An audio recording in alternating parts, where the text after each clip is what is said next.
I see a lot of people on the internet who talk about these legendary fights, and they talk about kickboxing, they talk about your UFC fights, they talk about everything you've done.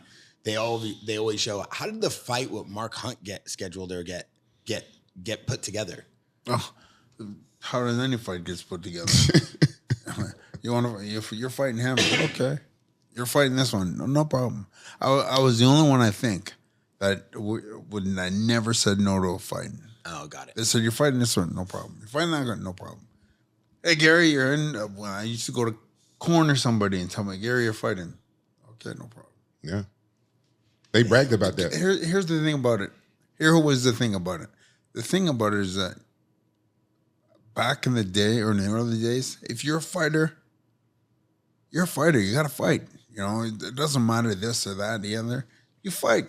It doesn't matter what happens. You're a fighter. So you say you're the baddest man on the planet. You're not the baddest man today. If I can kick your ass, can that guy kick your ass? No.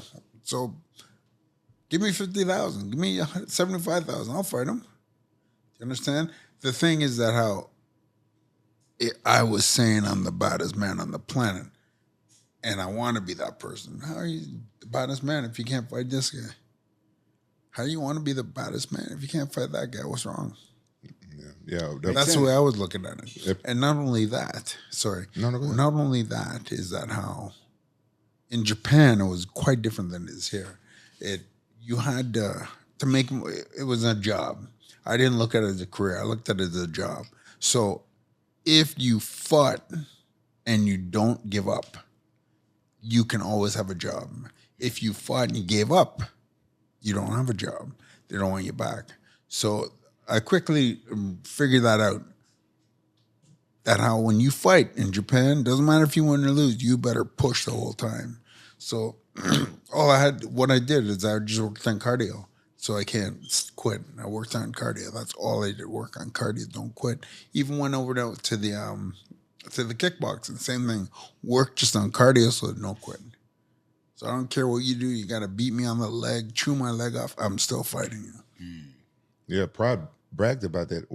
Whenever they offered me a fight, negotiated, it was like, be like Gary Goodridge. He fight anybody. Never say no. They always say that. That's an incredible reputation to have, especially from the fighters. Yeah. No, that was he was talking with the people that own the place. The people that own the place. But even from guys like you who know that. Yeah. We all knew that. Yeah.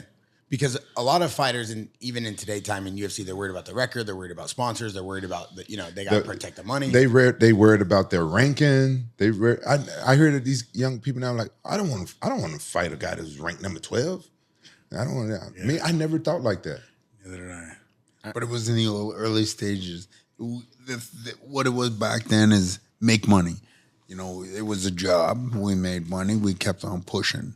This is the way I looked at it. Yeah. Like Mark Coleman. Here's what happened to Mark Coleman. He was supposed to fight Fedor. And I was going over to corner him while he fights Fedor. We're on the plane going over there. He says, Daddy, I don't feel good. You got to fight. I think you're going to fight this fight for me. I said, no, Mark, I'm coming over to corner you.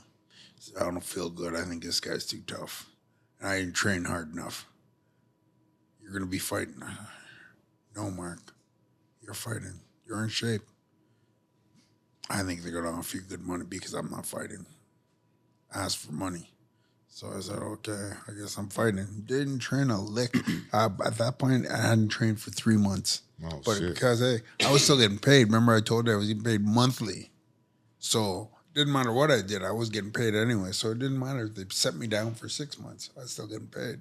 So when Mark said I had to fight, I didn't want to fight. Because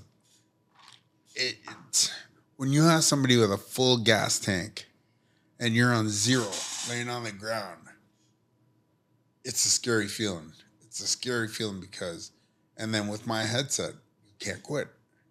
Because if you quit, they don't want to bring you back. Do you understand? So you had an aura around you. You had a mindset, and you gave the crowd the mindset. So once you step outside of that, you're shit. Yeah. So I didn't train for Fedor a minute. I got the fight on the way over because Mark didn't want to fight. And they sealed the deal when I landed. Mark said, hey, listen, I'm fighting. I'm not fighting. Mark, we just flew you here.